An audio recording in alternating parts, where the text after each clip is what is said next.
నమస్తే, నా పేరు ప్రశాంతి. వై న్యూస్ కు స్వాగతం. The news sponsored by Vaira family restaurant, national highway, Tetagunta. నోరూరించే వంటకాలు, అసలైన మసాలా దమ్ముతో అదిరిపోయే నాన్ వెజ్ రుచులు మీకోసం. విచ్చేయండి Vaira family restaurant, national highway, Tetagunta, Tuni మండలం, కాకినాడ జిల్లా. పవన్ కళ్యాణ్ సిద్ధాంతాలకు కట్టుబడిన నేతని, ఆయన అనుకున్నది సాధించగలిగారని యనమల అన్నారు. వైకాపా రాక్షస పాలనను అంతమొందించేందుకు నడుం బిగించిన పవన్ కళ్యాణ్ కూటమి కలయికలో కీలక పాత్ర పోషించారని ఆయన అన్నారు.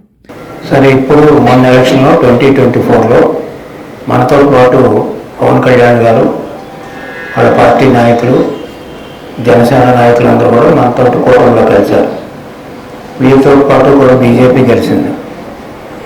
వాళ్ళ నాయకులు ప్రత్యేకంగా ఆ ఇద్దరు పార్టీల నాయకులు కూడా ప్రత్యేకంగా మనం అభినందించాలి. చాలా కష్టపడి జనసేన రామకృష్ణ గారు ఇలాంటి రాయుడు వీళ్ళంతా కూడా చాలామంది రావడమే కాకుండా చాలా కష్టపడి పనిచేశారు. అదేవిధంగా బీజేపీ వాళ్ళు కూడా సహకరించారు పూర్తిగా. వాళ్ళందరూ కూడా మనస్ఫూర్తిగా మనం అందరం కూడా అభినందిస్తున్నాం. అంటే కలయిక అనేటువంటిది చాలా ఇంపార్టెంట్. అప్పుడు ఉన్నటువంటి రాజకీయాల్లో కలయిక అనేటువంటిది చాలా ముఖ్యం. అంటే దాంట్లో నేను కూడా పాత్ర పంచుకున్నాను. ఎందుచేతనే ఒక రాక్షసుడు పరిపాలిస్తూ ఉంటే ఆ రాక్షసుడు కూడా మంచి మనసు ఉన్నవాళ్ళు ఎవరు ఉండరు. రావణాసుడు పరిపాలిస్తుంటే విభూషణుడు ఉన్నాడా లేడు, బయటకు వచ్చేసాడు.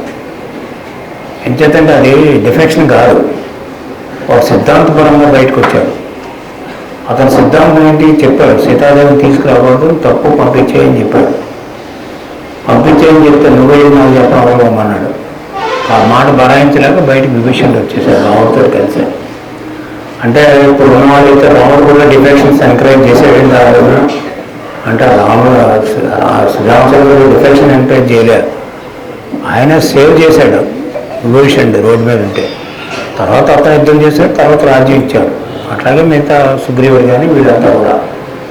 మరి అట్లా ఏంటంటే ఆ రోజు ఉన్నటువంటి 19 నుంచి 24 వరకు ఉండేటువంటి పరిపాలన చూసిన తర్వాత ప్రజలు విసిగిపోయారు. ప్రజలు విసిగిపోయిన దాన్ని చూసి పార్టీలు ఒక అలయన్స్గా ఏర్పడ్డారు. ఆ అలయన్స్గా ఏర్పడు పవన్ కళ్యాణ్ గారు మొదటి నుంచి కూడా ఆయన చెబుతున్నటువంటి సిద్ధాంతాన్ని ఆయన కట్టుబడి ఉన్నారు. దాన్ని ఆయన మెచ్చుకోవాలి, ఆయనకు అభినందనలు కూడా చెప్పాలి. ఆయన కూడా చాలా కష్టపడుతున్నాడు. నేను ఈ రోజు నా ఆరోగ్యంగా కానీ పాపం పవన్ కళ్యాణ్ గారు ఎప్పుడు నీరసంగా ఉంటాడు, ఎందుకో తెలియదు నాకు. ఆయన చాలా కష్టపడ్డాడు. బ్రహ్మాండంగా పార్టీని ఆడ పార్టీని పెంచడమే కాకుండా ఆయన అనుకున్నది సాధించాడు. ఎంచేతంటే అప్పటికి బీజేపీ మనకి దగ్గరలో లేదు.